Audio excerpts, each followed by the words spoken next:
Year 3. So I'm going to read to you some more of our story. Thank you again to Simon & Schuster for letting me read this story to you. So we're at chapter 15. This chapter's called Psst. And Frankie is just off to find demanding Prince Grogber some frog grog. Okay. I'm also going to read chapter 16 as well because they're both 2 short chapters. So here we go. I clattered about the kitchen, opening cupboards and pulling out their contents. Where did Nancy keep the frog grog? Darting up the ladders to the high shelves, I quickly grabbed at the bottles and jars, reading their labels as fast as I could. We've got frog spawn, snail vomit, badger juice, and fermented toenails, which means old crusty toenails. It had to be somewhere. I clambered back to the floor and was about to dash about the stairs to Oof's cellar when, psst! I stopped in my tracks and looked around the room. Psst! Frankie! The yellow phone in the corner of the kitchen dinged, and the button to Granny Rigagita's room clicked up and down repeatedly. Boy, are you there? Granny? I ran over to the metal trumpet and put my ear to it. Granny, is that you?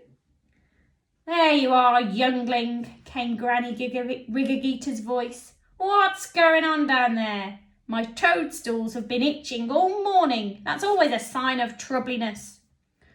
Oh, Granny, it's terrible, I said. Our new guest has only been here for a little while and he's got everyone racing around like slaves. New guest? What new guest? Said Granny. Do you remember the goblin messenger out in the storm last night? What about him? Get on with it, you little zit. He brought us a message saying that Prince Grogber was coming to stay.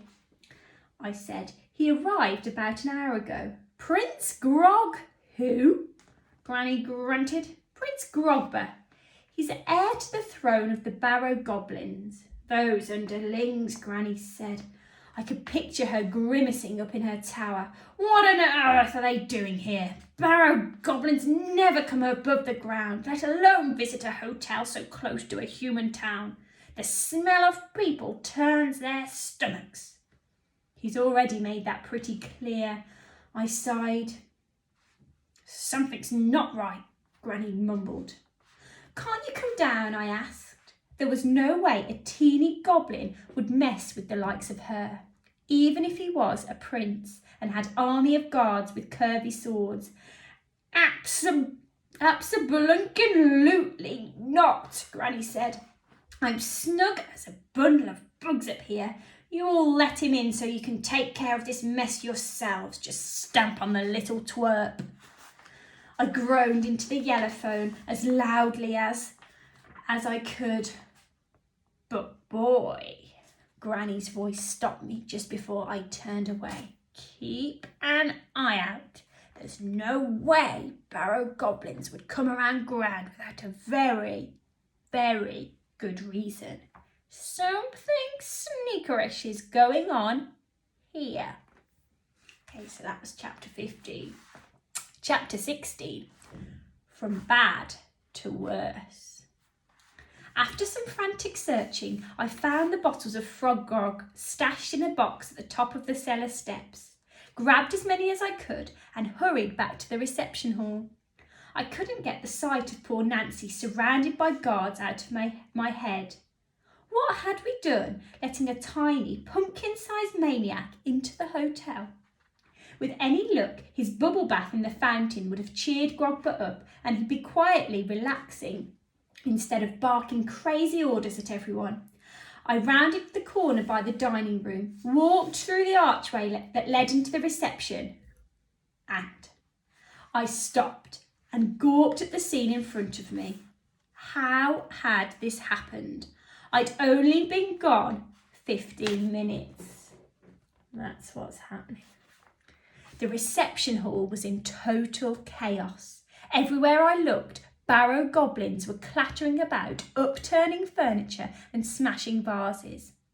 Dad was standing near a group of lounging goblin wives wearing ragtails just like the other goblin servants.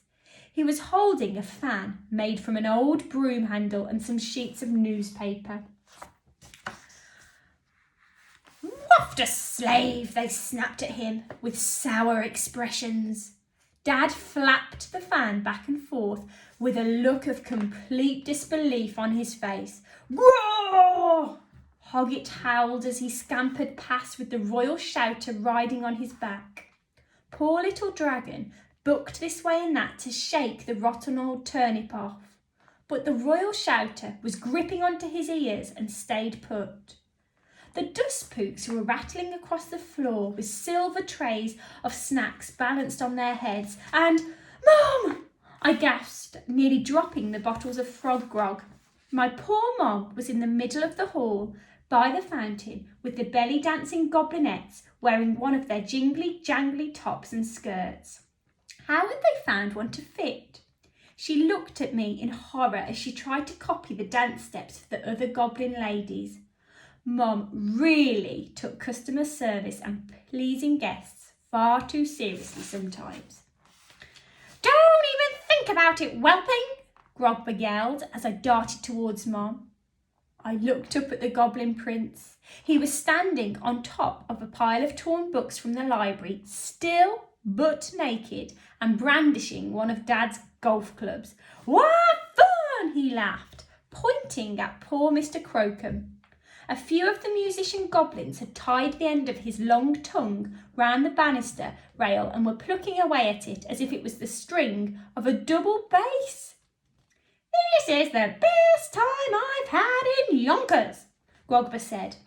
He swung the golf club over his head, let go of it and cooed with glee as it sailed across the room and smashed through one of the windows by the front door. It was all too much to take in. Goblins were sliding down the railings of the spiral staircase and swinging from the lights. One was even throwing darts at the big painting of great-great-great-granddad Abraham that hung with all the framed reviews above the reception desk. If they kept this up for much longer, there wouldn't be a hotel left. It was at that moment that a noise filled the reception hall and every goblin dropped at what they were doing and stood still. What do we think the noise is? And what do we think is going to happen next? Okay, next week I'll read some more of the chapters to you. Okay, bye Year 3.